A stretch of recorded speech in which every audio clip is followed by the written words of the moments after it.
Hello, hello, my spooky seekers, and welcome to this episode of Haunted Ohio Podcast with Leanne Fissel. Today we're going to be talking about Moonville. This is located near Zaleski State Park, and it is just what is left, the remains of Moonville, which is now a ghost town. The town was created in the 1850s when Samuel Coe offered a bunch of his land up to the railroad for free, and that was just too good for them to pass up. So around it, as many small towns do, it popped up around this new industry, and there was also coal mines there. So it was a home for the miners and for the railroad workers.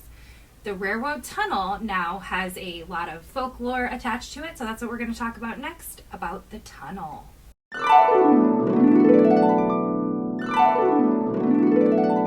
Moonville Tunnel is really all that's left, along with a cemetery, because after the closing of the mines and things like that, the town that only had a population of 100 to begin with started to dwindle. So this town is now deserted.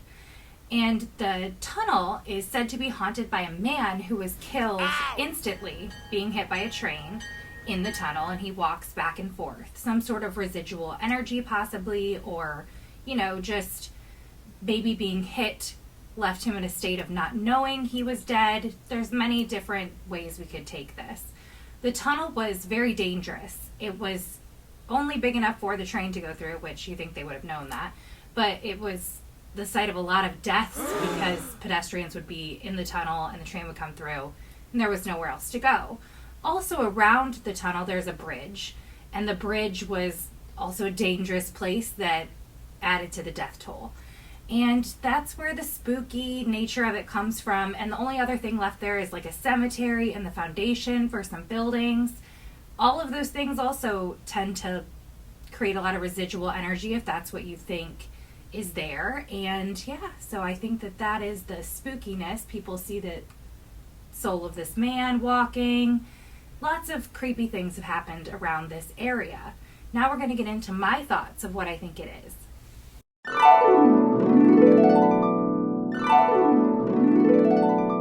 My thoughts on this go along with a lot of the other quote-unquote ghost towns that we've talked about. It seems that once populated areas that were busy, it was busy because many people were traveling in and out through the railroad.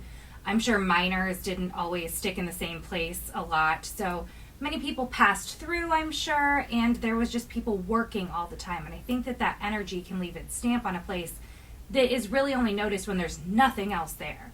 So any town that just quickly was evacuated, I think there's energy that probably lingers there. And they also say that in homes, staircases always seem to be the catalyst for haunting. Like if you're going up the stairs, you feel like someone is following you. All of that, someone's behind me, someone's watching me feeling. And I think that a tunnel probably acts the same way and is like a vortex for all this energy, and it collects it, and going through the passing back and forth of people, trains, things. I think that has a lot to do with it. And I've also noticed that cemeteries being abandoned, there's usually some sort of activity with that people record, and that's, I'm sure, has to do with the souls being left behind, no one to maintain it. Maybe they just don't know what happened or why they're the only things there, if that's what is haunting the space. So those are my thoughts, and until next time, stay spooky.